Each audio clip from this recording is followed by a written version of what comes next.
You've got Gavin Newsom, who has just raised a $25 million war chest to anti-Trump California. Jamie Raskin is in the news saying that House Democrats have to stand in the breach to defend the principles and institutions of constitutional democracy. This is their historic assignment now. We dare not fail. These are direct quotes. And the list of Democratic governors revolting to anti-Trump their cities is long. Why in the world would you do this when you lost in staggering numbers, when California went more red than it has in I can't even imagine how many years? You've got sanctuary cities that they want to stop the deportation of criminals. They are talking about combating Republican policies around immigration, as we discussed, and LGBTQ plus rights, which, I mean, I'm keenly aware of, and I don't feel like there's a militia coming to get me and my family. What do you think about this? This is the farthest thing from your return to a sane Democratic Party. Is this suicide for them? Well, I don't really spend a lot of time thinking about Gavin Newsom other than how he got his hair that way. You know, pretty impressive hair. But otherwise, Gavin Newsom plays to his progressive crew, and they still control California. They're slipping, as you pointed out. Right.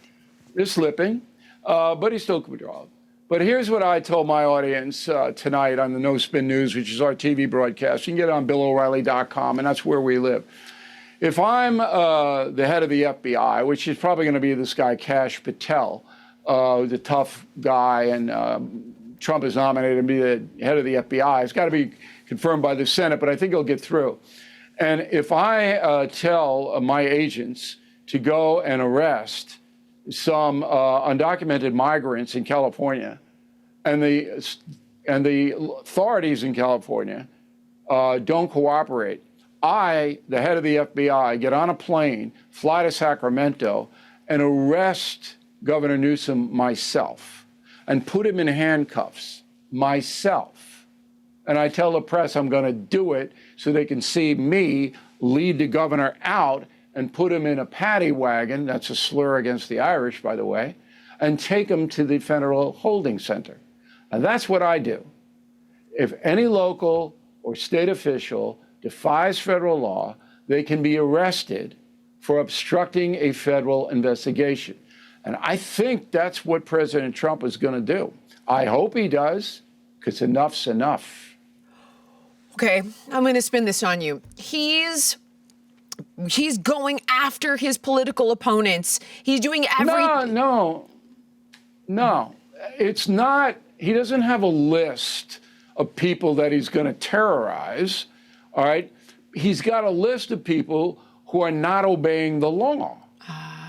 And he's going to insist that the law be obeyed, the federal law be obeyed. Or he's going to do one of two things. He's going to arrest people through the Justice Department. President doesn't have arrest powers, but the president does have the power of the purse.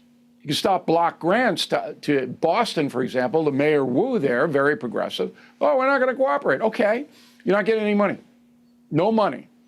No transportation money, no education money, nothing from the federal government until you cooperate with us. The president can do that, and I certainly would. You certainly would. Okay, Trump has said if Gavin doesn't play ball, he's not giving him any fire aid. And I questioned, having lost a home in the fire in California, I questioned whether that was the best strategy because it's hurting the innocent people. Do you think that could backfire on the Republicans who are gaining ground in California? Should there be a disaster and Trump says, no, I don't like Newsom, I'm not going to do it. And even though I know you're going to say, well, Newsom's not playing ball, Newsom's, you know the spin. No, I wouldn't. I would be, if Donald Trump ever did that, I would smash him. He's suggesting he's going to do it. He did say it. He did, Bill. Jillian, if you write down everything that Donald Trump says, you'll have a journal of 6 million words in a month. All right? It's like a stream of consciousness. I'm going to do that. I'm going to do it. I know the man. All right? I probably know him better than anybody else in the country as far as being a journalist historian. He just says stuff.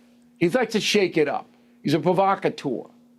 But when it comes down to governing, if you look at the 4 years he was in office, he didn't do any of that crazy stuff. He didn't, like the Biden administration did, fail to help people with Trump signs on lawns in Florida and North Carolina. Remember that? I heard it. Thank you so much for watching. If you enjoyed the podcast, please like, comment, subscribe, and share. And make sure to let me know what guests you want to see on in the future.